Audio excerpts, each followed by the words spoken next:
നടി സായി പല്ലവിക്ക് നേരെ ഇപ്പോൾ വലിയ സൈബർ ആക്രമണം നടക്കുകയാണ്.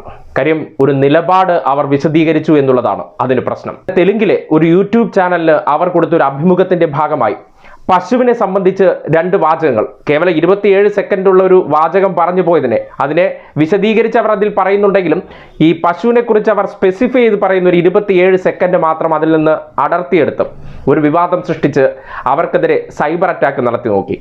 പക്ഷേ സംഘപരിവാറുകാർ മനസ്സിലാക്കാത്തൊരു കാര്യമുണ്ട്. ഈ അവരുടെ മുന്നിൽ ഓശാന പാടി അല്ലെങ്കിൽ ഓച്ചാനിച്ച് നിൽക്കുന്ന നടിമാർക്കും നടന്മാർക്കും അപ്പുറം നിലപാടുള്ളവർ നിരവധി പേർ ആ വിഭാഗത്തിലുണ്ട് എന്ന് അവർക്ക് തിരിച്ചറിവ് കിട്ടുന്നതാണ് ഇത്തരം ചില സന്ദർഭങ്ങൾ. പറഞ്ഞ വാക്കിനെ ഒരു സന്ദർഭത്തിലും അവരെ ബോയ്ക്കോട്ട് ചെയ്യണമെന്ന് ആവശ്യപ്പെട്ടിട്ട് പോലും മാറ്റി പറയാൻ തയ്യാറായില്ല.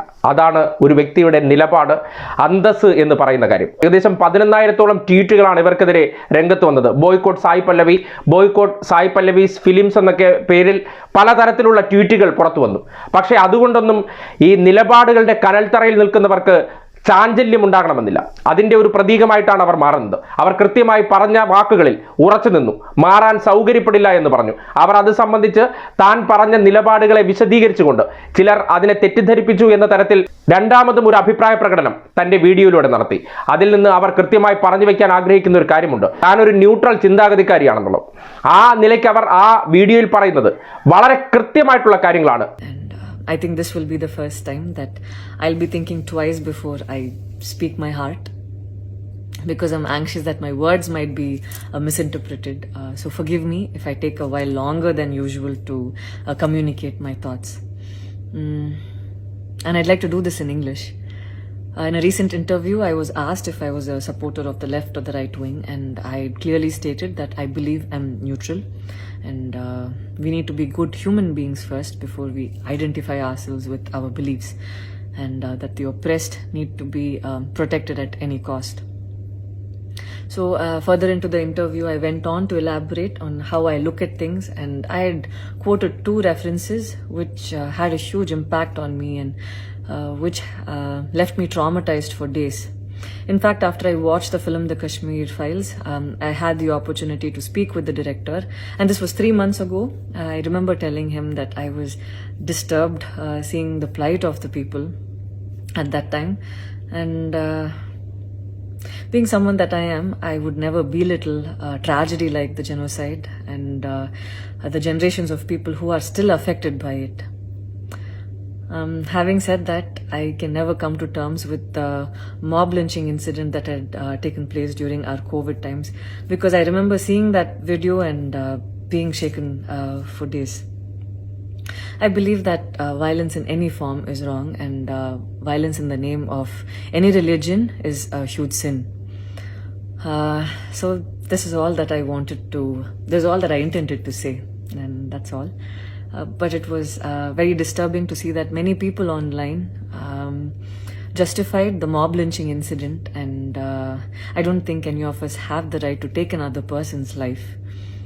Being a medical graduate, I believe that all lives are equal and all lives are important.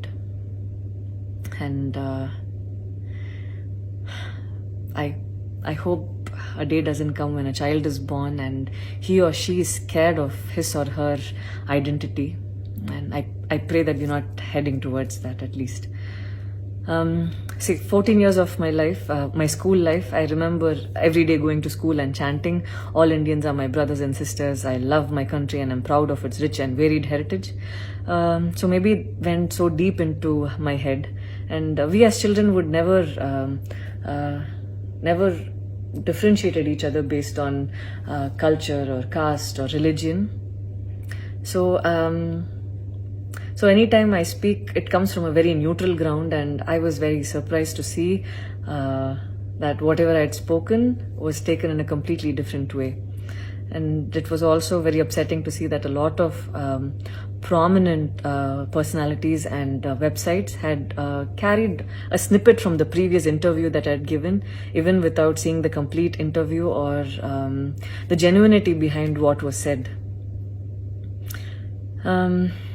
I would like to take this opportunity to thank the people who stood by me the last few days, because I remember feeling so alone and conflicted, wondering what I did wrong, and it was heartwarming to see that a lot of people raised their voice in support of me, and I felt like they knew me for who I am. So thank you so much for making me feel like I wasn't alone.